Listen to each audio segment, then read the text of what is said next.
हरे कृष्णा। राधे राधे आप सभी को। आज के हेडिंग से आप समझ गए होंगे कि आज भगवान विष्णु के मत्स्य अवतार के रहस्य क्या है, उसके बारे में जानेंगे। मत्स्य अवतार भगवान विष्णु के 10 अवतारों में से पहला अवतार है, जो राक्षस है ग्रीव से ब्रह्मांड को बचाने के लिए अवतारित हुए थे। मत्स्य जयंती चैत्र माह के शुक्ल पक्ष की तृतीया तिथि को मनाई जाती है। मत्स्य पुराण के अनुसार इस दिन मत्स्य अवतार में भगवान विष्णु की पूजा की जाती है। इसे है पंचमी भी कहा जाता है। इस दिन भगवान विष्णु ने मध्योत्तर में बेल में पुष्पभद्र तट पर मत्स्य अवतार धारण कर जगत कल्याण किया था। चलिए अब जानते हैं श्री विष्णु मत्स्य अवतार की पौराणिक कथा। कथा के अनुसार हम जानेंगे कि विष्णु भगवान ने मत्स्य अवतार कैसे लिया था। एक बार ब्रह्मा जी के पास से वेदों को एक बहुत बड़े दैत्य हयग्रीव ने चुरा लिया। चारों ओर अज्ञानता का अंधकार फैला गया और पाप तथा अधर्म का बोलबाला हो गया। तब भगवान विष्णु ने धर्म की रक्षा के लिए मत्स्य रूप धारण करके उस दैत्य का वध किया और वेदों की रक्षा की। कलापांत के पूर्व एक पुण्यात्मा राजा तप कर रहा था। राजा का नाम सत्यव्रत था। सत्यव्रत पुण्यात्मा तो था ही, बड़े उदार हृदय का भी था। प्रभात का समय था, सूर्य उदय हो चुका था।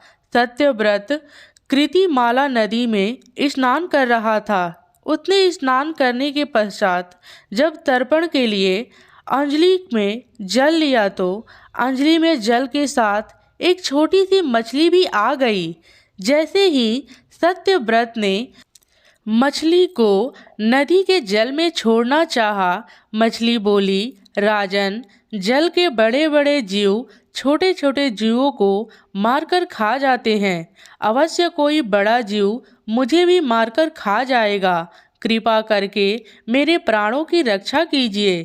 सत्यव्रत के हृदय में दया उत्पन्न हो उठी। उसने मछली को जल से भरे हुए अपने कमंडलू में डाल दिया। एक रात में मछली का शरीर इतना बढ़ गया कि कमंडलू उसके रहने के लिए छोटा पड़ने लगा। इस तरह राजा जिस भी पात्र में उस मछली को रखते वही छोटा हो जाता और मछली का आकार बढ़ता जाता।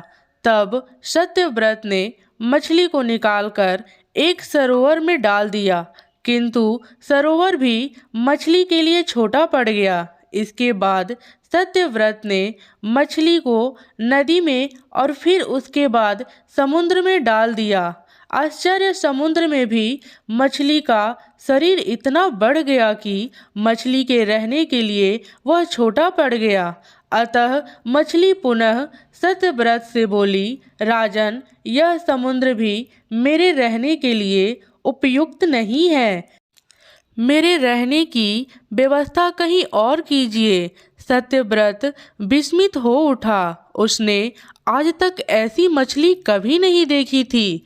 वह विस्मय भरे स्वर में बोला, मेरी बुद्धि को विस्मय के सागर में डुबो देने वाले आप कौन हैं? आपका शरीर जिस गति से प्रतिदिन बढ़ता है, उसे दृष्टि में रखते हुए बिना किसी संदेह के कहा जा सकता है कि आप अवश्य परमात्मा हैं।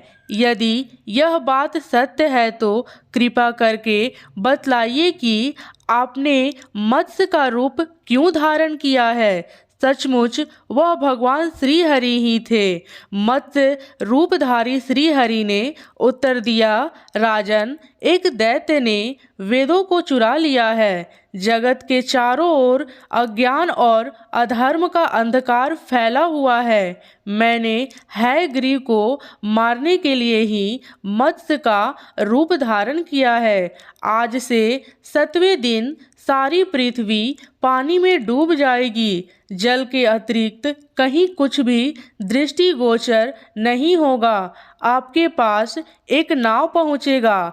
आप सभी अनाजों और औषधियों के बीजों को लेकर सप्त ऋषियों के साथ नाव पर बैठ जाइएगा।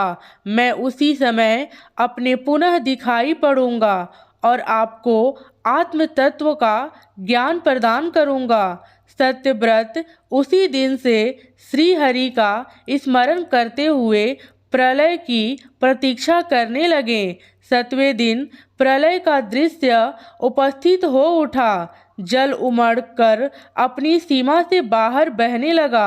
भयानक वृष्टि होने लगी। थोड़ी ही देर में जल ही जल हो गया। संपूर्ण पृथ्वी जल में समा गई। उसी समय एक नाव दिखाई पड़ी। सत्यव्रत सप्त ऋषि के साथ उस नाव पर बैठ गए। उन्होंने नाव के ऊपर संपूर्ण अनाजों और औषधियों के बीज भी भर लिया। नाव प्रलय के सागर में तैरने लगी। प्रलय के उस सागर में उस नाव के अतिरिक्त कहीं भी कुछ भी नहीं दिखाई दे रहा था। सहसा मत्स्य रूपी भगवान प्रलय के सागर में दिखाई पड़े। सत्यव्रत और सप्तश्री गण मत्स्य के रूपी भगवान की प्रार्थना करने लगे। हे प्रभु, आप ही सृष्टि के आदि हैं, आप ही पालक हैं और आप ही रक्षक हैं। दया करके हमें अपनी शरण में लीजिए, हमारी रक्षा कीजिए। सत्यव्रत और सप्त ऋषियों की प्रार्थना पर मत्स्य रूपी भगवान प्रसन्न हो उठे। उन्होंने अपने वचन के अनुसार सत्यव्रत को आत्मज्ञान प्रदान किया और बताया, सभी प्राणियों में मैं ही निवास करता हूँ। न कोई ऊंच है न नीच, सभी प्राणी एक समान हैं। जगत के न स्वर हैं न स्वर, जगत में मेरे अतिरिक्त कहीं भी कुछ नहीं है। जो प्राणी मुझे सब में देखता हुआ जीवन व्यतीत करता है वह अंत में मुझे ही मिल जाता है। मत्स्य रूपी भगवान से आत्मज्ञान पाकर सत्यव्रत का जीवन धन्य हो उठा। वो जीते जी ही जीवन मुक्ति हो गया।